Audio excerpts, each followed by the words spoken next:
Hi friends, ನಮಸ್ತೆ ಎಲ್ಲರಿಗೂ. ಇವತ್ತು ನಾನು ನಿಮಗೆ ಗ್ರೀನ್ ಚಿಕನ್ ಕಬಾಬ್ ಹೇಗೆ ಮಾಡೋದು ಅಂತ ತಿಳಿಸ್ಕೊಡ್ತೀನಿ. ರೆಸಿಪಿ ಶುರು ಮಾಡೋದಕ್ಕಿಂತ ಮುಂಚೆ ನೀವು ಇನ್ನೂ ನಮ್ಮ ಚಾನಲ್ನ ಸಬ್ಸ್ಕ್ರೈಬ್ ಮಾಡಿಲ್ಲ ಅಂದರೆ ಪ್ಲೀಸ್ ಸಬ್ಸ್ಕ್ರೈಬ್ ಮಾಡಿ. ಬನ್ನಿ ರೆಸಿಪಿನ ಶುರು ಮಾಡೋಣ. ನೋಡಿ, ಫಸ್ಟ್ ನಾನಿಲ್ಲಿ ಅರ್ಧ ಕೆಜಿ ಆಗುವಷ್ಟು ಚಿಕನ್ ಚೆನ್ನಾಗಿ ತೊಳೆದು ತಗೊಂಡಿದ್ದೀನಿ. ಇದನ್ನ ಹಾಗೆ ಒಂದು ಕಡೆ ಇಟ್ಟು ಕಬಾಬ್ಗೆ ಬೇಕಾಗಿರುವಂತಹ ಮಸಾಲೆನ ರೆಡಿ ಮಾಡ್ಕೊಳ್ಬೇಕು. ಮಿಕ್ಸಿ ಜಾರ್ನ ತಗೊಂಡು ಅದರಲ್ಲಿ 1 ಇಂಚ್ಗಿಂತ ಸ್ವಲ್ಪ ಜಾಸ್ತಿ ಚಕ್ಕೆನ ಅಂದರೆ ದಾಲ್ಚಿನ್ನಿನ ತಗೊಂಡಿದ್ದೀನಿ. 3 ರಿಂದ 4 ಲವಂಗ, 1 ಸ್ಪೂನ್ಗಿಂತ ಸ್ವಲ್ಪ ಜಾಸ್ತಿ ಮೆಣಸು ತಗೊಂಡಿದ್ದೀನಿ. ಇದಿಷ್ಟು ಚೆನ್ನಾಗಿ ಮಿಕ್ಸಿಗೆ ಹಾಕಿ ಪುಡಿ ಮಾಡಿ ತಗೊಳ್ಬೇಕು. ಇಷ್ಟು ಪುಡಿ ಮಾಡಿದಾದ್ಮೇಲೆ ಇದ್ರಲ್ಲಿನೆ 2 ಮೀಡಿಯಂ ಸೈಜ್ ಬೆಳ್ಳುಳ್ಳಿನ ಸುಲಿದ್ ಬಿಟ್ಟು ಹಾಕಿದ್ದೀನಿ. 1 ಇಂಚ್ ಆಗುವಷ್ಟು ಶುಂಠಿನ ಹಾಕ್ಬೇಕು.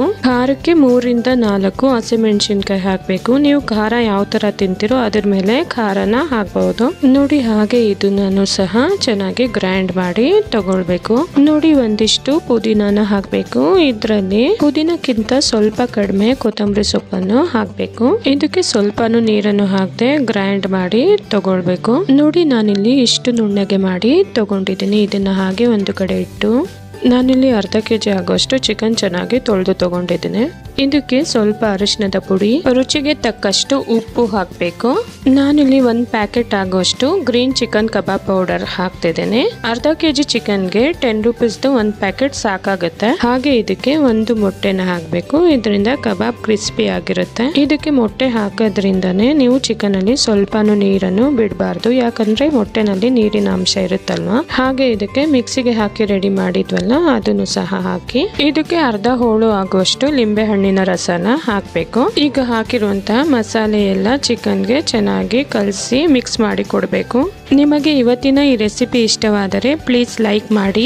ಚಿಕನ್ಗೆ ಮಸಾಲೆ ಎಲ್ಲ ಚೆನ್ನಾಗಿ ಕೋಟ್ ಆಗಿದೆ. ಈಗ ಇದನ್ನ ಮ್ಯಾರಿನೇಟ್ ಆಗೋದಕ್ಕೆ ಬಿಡಬೇಕು. ನಿಮ್ಗೆ ಟೈಮ್ ಇತ್ತು ಅಂದ್ರೆ 2 ರಿಂದ 3 ಗಂಟೆ ರೆಸ್ಟ್ ಮಾಡೋದಕ್ಕೆ ಬಿಡಬೇಕು.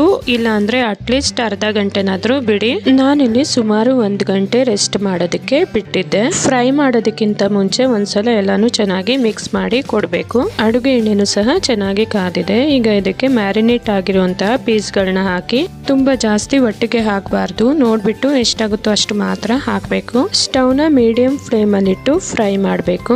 2 ರಿಂದ 3 ನಿಮಿಷ ಆಗ್ತಿದ್ದ ಹಾಗೆ ನಿಧಾನಕ್ಕೆ ತಿರುಗಿಸಿ ಕೊಡಬೇಕು. ಆದಷ್ಟು ಲೋ ಟು ಮೀಡಿಯಂ ಫ್ಲೇಮ್ ಅಲ್ಲಿ ಇಟ್ಟು ಮಾಡಿ. ಹೀಗೆ ಮಾಡೋದ್ರಿಂದ ಪೀಸ್ ಒಳಗಡೆ ಎಲ್ಲ ಚೆನ್ನಾಗಿ ಬೆಂದಿರುತ್ತೆ. ನೀವು ಒಂದ್ಸಲನಾದ್ರೂ ಈ ರೀತಿ ಗ್ರೀನ್ ಚಿಕನ್ ಕಬಾಬ್ನ ಟ್ರೈ ಮಾಡಿ, ನಿಮ್ಗೂ ಸಹ ಇಷ್ಟ ಆಗುತ್ತೆ. ಈಗ ಇದು ಫ್ರೈ ಮಾಡಾಗಿದೆ. ಅಡುಗೆ ಎಣ್ಣೆಯಿಂದ ತೆಗೆದು ಬಿಡಬೇಕು. ನಿಮಗೆ ಇವತ್ತಿನ ಈ ರೆಸಿಪಿ ಇಷ್ಟವಾದರೆ ಪ್ಲೀಸ್ ಲೈಕ್ ಮಾಡಿ ಮತ್ತು ನಿಮ್ಮ ಫ್ರೆಂಡ್ಸ್ಗೆ ಶೇರ್ ಮಾಡಿ. ನೀವು ಒಂದು ಸಲ ಟ್ರೈ ಮಾಡಿ ಹೇಗಿತ್ತು ಅಂತ ಕಮೆಂಟ್ ಮಾಡಿ. ಸಿಗೋಣ ಮತ್ತೊಂದು ಹೊಸ ರೆಸಿಪಿಯೊಂದಿಗೆ. ಅಲ್ಲಿಯವರೆಗೂ take care and bye bye.